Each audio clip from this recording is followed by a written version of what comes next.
Today we're going to talk about affectionate touch. So, when a child is a baby, a number of things happen that are set up that there is almost constant physical contact between the child and the parents, especially the child and the mother. Think about it. A baby cannot pick itself up. So when it's picked up, it's encircled and wrapped in its mother's arms. When a baby feeds, it nurses at the mother's breast, and there's the contact there, as well as the contact of the arm, the baby perhaps sitting on the lap. When a baby is carried or transported from place to place, to go into the vehicle, to walk anywhere, a baby is carried. There's almost constant touch. Now, as we get older, some of that touch diminishes. When we're little kids, there's still tons of potentially pats on the head, wrestling, tickling, all those things. But it seems like the older we get, the less physical contact we actually have together. So I'm going to ask you to bring that back. Now, depending on your relationship and your partner, she may or may not be touchy-feely. You may or may not be touchy-feely. That is certainly a possibility. Typically, one spouse is and one spouse is not. And so for somebody, this is uncomfortable. And for somebody else in the marriage, they're wondering, why don't we touch? Why don't our toes touch when we're asleep at night?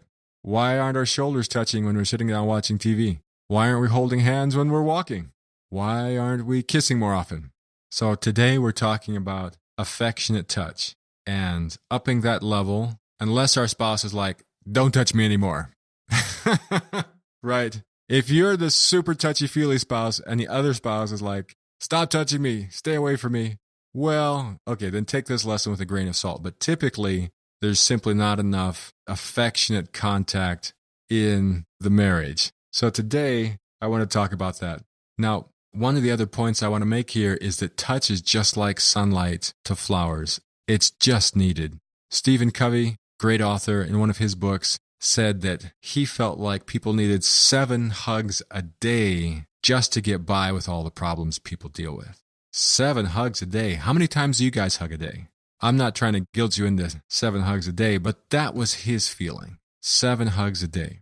I remember as a little kid loving to be touched by my mom, hugged by my grandma, by the people I was close to, just felt loved. And as an adult, especially as a college student, when you move away from family and parents, there's just less of that contact. And sometimes you don't realize you miss it until maybe you start to fall in love, right? When you begin to fall in love, there is all kinds of contact. There's hand-holding and sitting back to back. And I used to have a stick shift. It was difficult to drive down the road with my stick shift because my hand needed to be in my girlfriend and future wife's hand. I mean, we just needed to be in constant contact. Do you remember those days? That's what I'm talking about. Now, I'm not talking yet about passionate kissing. I'm not talking about, trying to have sex, basically. I'm not talking about that today. I'm talking about all the other stuff. My dad likes to call it everything but, the everything but kind of contact. Husbands, hopefully you know what I mean there. Everything but sex, right? Everything else is what we're talking about. Today we're talking about that affectionate touch, not the touch of the intimate parts, not breasts and butts and all that, but all the other kind of touch. Bring it back. We want to bring the band back.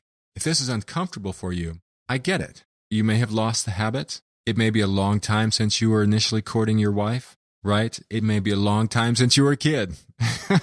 For some of us, that's longer, and for some of us, that's shorter.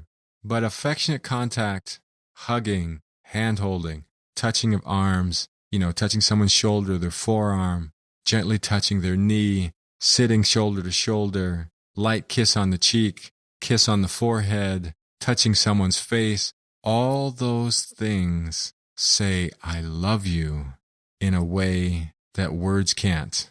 Hopefully your spouse can receive them. Now, if you're excited about this like I am, awesome. Let's talk about implementing it though.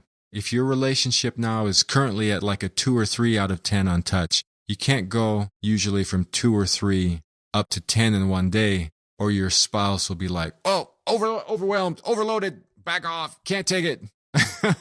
Right, it'll just be too much. So my encouragement is if you're giving 1 hug a day, move it up to 2 or 3 hugs a day. If you don't have like a good morning kiss and a good night kiss, I would encourage you to add those in. If you don't hold hands currently, I would encourage you to touch your spouse's hand at dinner when you're walking here and there a little bit. And then this is one of those ones to remember over time, but gradually increase it, right? I would encourage you this whole week to do twice or 3 times as many hugs, more or less, as you currently do. So if you're doing 1, do 2 or 3. If you're doing 2, do 4, 5, 6-ish. You know what I mean? Just find little ways to add a little more physical, non-sexual contact. Now, for all of you whose bodies are screaming, or will be when you're hugging and touching, I want sex, I want sex, I want sex, right? That's what the body often does. This is a time to further develop that restraint, that patience. It's important to let these little rays of sunshine happen untouched by sexuality. Not saying there's not time for the intimacy, the physical intimacy. It's coming, of course. But for a while, it's important to learn this skill of separating those.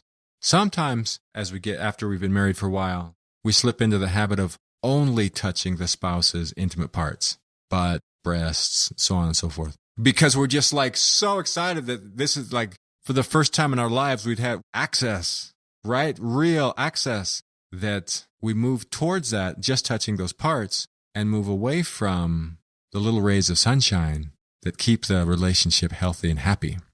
I'm not saying you have to get rid of the sexual touching, the intimate touching. I'm saying separate it, have very specific time. So right now I'm doing a hug. Even though my body's screaming for more, right now I'm just touching her hand. Right now I'm just touching her knee. My hand is not going anywhere else. Not to be too descriptive, but right, set some limits for yourself so that you have those times, because there is a distinction in women's minds between affectionate touch and sexual touch. And affectionate touch says, I love you. And sexual touch sometimes to her says, this is all about me, me, me. Not her, her, her, but the husband, the husband, the husband. He's getting his fun at her effort, not expense, but if she's not in the mood for sex, it requires a little bit of effort for her to receive sexual touching. So affectionate touching, on the other hand, it's the same kind of touching that a woman can do, a mother can do to a child, a grandma can do to a child, a woman does to another woman. And typically those are just received as free, kind, no strings attached gifts that build her up and strengthen her. Now, for those of you for whom touch is a difficult thing for your wife, right? Do what you can. And if she can't accept a lot, just give her what she can accept, and maybe next week she can accept a little more, and maybe the week after a little more. Sometimes touch brings up very personal feelings. If you or your wife went through some really hard times related to touch, anything, any abuse or any of those types of things, if they were related to physical touch or, sexual abuse, touch might be an extremely sensitive subject. So don't push it, don't push it on her. I'm sure you wouldn't, but be gentle in even introducing affectionate touch if it's uncomfortable to her. For most people, I expect that, hey, this will be great. Or for many people, this will be great. And, you might have some hang-ups, and you might need to go to your own journal and write out why touching is hard for you. Maybe you didn't do it in your family. Maybe your mother never did it. Maybe your parents were cold. Cold doesn't mean evil. Cold just means, hey, maybe they just didn't have that touch, right? But you might need to give yourself some affirmations of, yes, I can. I can do this. Touch is normal. Moms and kids do it all the time. Dads and kids do it all the time when kids are little.